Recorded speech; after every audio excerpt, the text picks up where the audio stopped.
Assalamualaikum warahmatullahi wabarakatuh. Perkenalkan, nama saya Siva Kamila, NIM E 2019-2141 dari kelas Ekonomi Syariah 4, Prodi Ekonomi Syariah, Fakultas Ekonomi dan Bisnis Islam. Pada kesempatan kali ini, saya akan menanggapi video terkait konsep dasar pendapatan nasional yang telah dijelaskan oleh dosen saya, yaitu Bapak Dr. Abdul Wadud Nafis, LCMEI, selaku dosen mata kuliah Ekonomi Makro Islam. Dalam video tersebut telah dijelaskan pengertian dari pendapatan nasional. Nah, pendapatan nasional itu adalah nilai total output akhir suatu negara dari semua barang dan jasa yang diproduksi dalam satu tahun. Sedangkan menurut beberapa ahli, diantaranya ada Alfred Marshall. Menurut Alfred Marshall, pendapatan nasional adalah hasil dari modal dan juga tenaga kerja yang ditanamkan oleh investor terhadap kekayaan suatu negara, baik berupa barang dan jasa.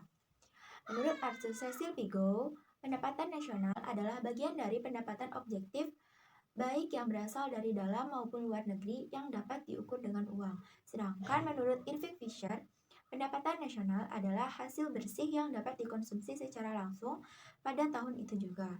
Nah, jadi misalkan kita ingin menghitung pendapatan nasional negara Indonesia, kita mulai menghitungnya dari tanggal 1 Januari sampai 30 Agustus, menghitung berapa jumlah barang yang diproduksi dalam kurun waktu 1 tahun maupun jasa dalam kurun waktu 1 tahun. Selanjutnya ada konsep pendapatan nasional. Yang pertama ada produk domestik bruto atau sering kita singkat sebagai GDP. GDP yaitu Gross Domestic Product, merupakan jumlah produk baik barang maupun jasa yang dihasilkan unit-unit produksi dalam batas wilayah suatu negara atau domestik selama 1 tahun. Jadi misalkan ada seseorang warga negara Indonesia yang berjualan, yang memproduksi produknya di Indonesia, maka produk tersebut termasuk GDP. Begitu juga dengan seorang orang asing yang memproduksi produknya di Indonesia, maka produk tersebut termasuk GDP. Nah, jadi bagaimana cara menghitung GDP-nya? Nah, GDP itu dihitung dengan cara menambahkan pendapatan masyarakat dalam negeri ditambah pendapatan asing LN, yaitu luar negeri. Misalkan pendapatan dalam negerinya itu 50 juta. Nah, ditambah dengan pendapatan asing LN ini. Misalkan LN-nya 50 juta. Jadi GDP-nya sama dengan 100 juta. Lanjut, yang kedua ada produk nasional bruto GNP atau gross national product, yaitu nilai produk suatu barang maupun jasa yang dihasilkan oleh penduduk suatu negara selama 1 tahun, termasuk yang dihasilkan oleh warga negara tersebut di luar negeri. Jadi misalkan ada WNI, warga negara Indonesia, yang berjualan di Korea Selatan. Nah, barang tersebut termasuk ke dalam GNP. Cara menghitung atau mencari GNP mudah sekali, yaitu caranya dengan pendapatan warga negara dalam negeri ditambah pendapatan warga negara luar negeri dikurang pendapatan asing dalam negeri. Yang ketiga ada Net National Product atau produk nasional neto atau sering disingkat sebagai NNP.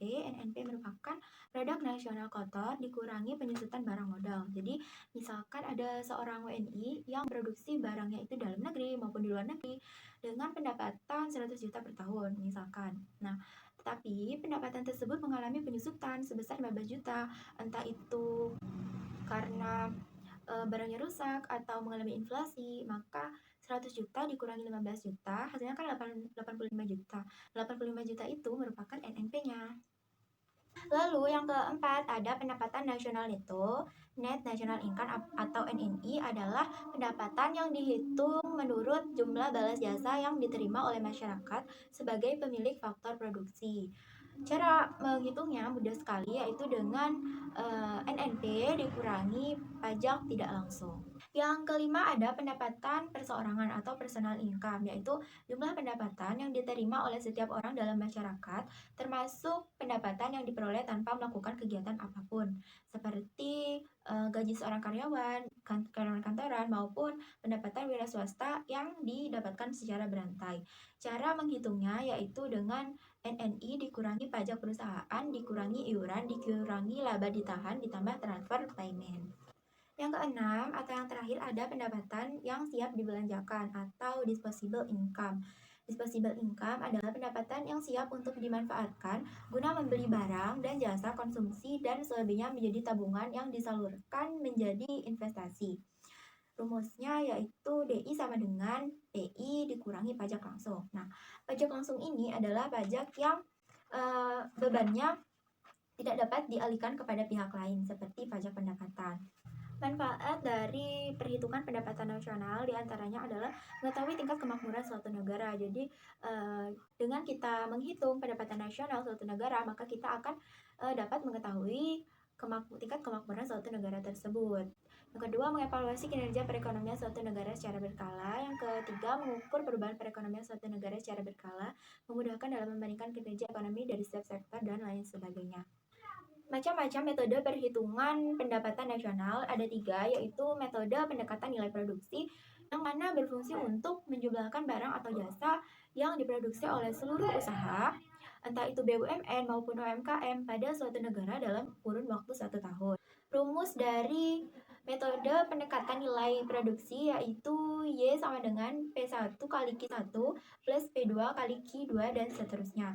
Selanjutnya ada metode pendekatan pendapatan, yaitu menghitung jumlah pendapatan dari berbagai faktor produksi yang memberi sumbangan terhadap proses produksi. Rumus dari metode pendekatan pendapatan yaitu Y sama dengan W plus R plus I plus P. Y sama dengan pendekatan nasional, W itu W atau upah, R itu rent, I itu interest atau bunga, P itu profit atau keuntungan. Metode yang ketiga yaitu metode pendekatan pengeluaran, yaitu dengan menjumlahkan semua pengeluaran mulai dari pengeluaran rumah tangga, perusahaan, pemerintah, dan masyarakat pada periode tertentu. Rumus dari metode pendekatan pengeluaran yaitu Y sama dengan C plus 1 plus G plus X min M.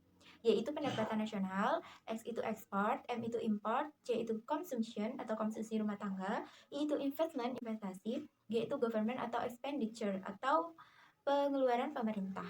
Pendapatan nasional dalam perspektif ekonomi Islam. Yang pertama yaitu pendapatan nasional harus dapat mengukur penyebaran pendapatan individu rumah tangga. Yang kedua yaitu pendapatan nasional harus dapat mengukur produksi di sektor pedesaan. 3. Pendapatan nasional harus dapat mengukur kesejahteraan ekonomi Islam. Yang keempat, perhitungan pendapatan nasional sebagai ukuran dari kesejahteraan sosial Islami melalui pendugaan nilai santunan antar saudara dan sedekah.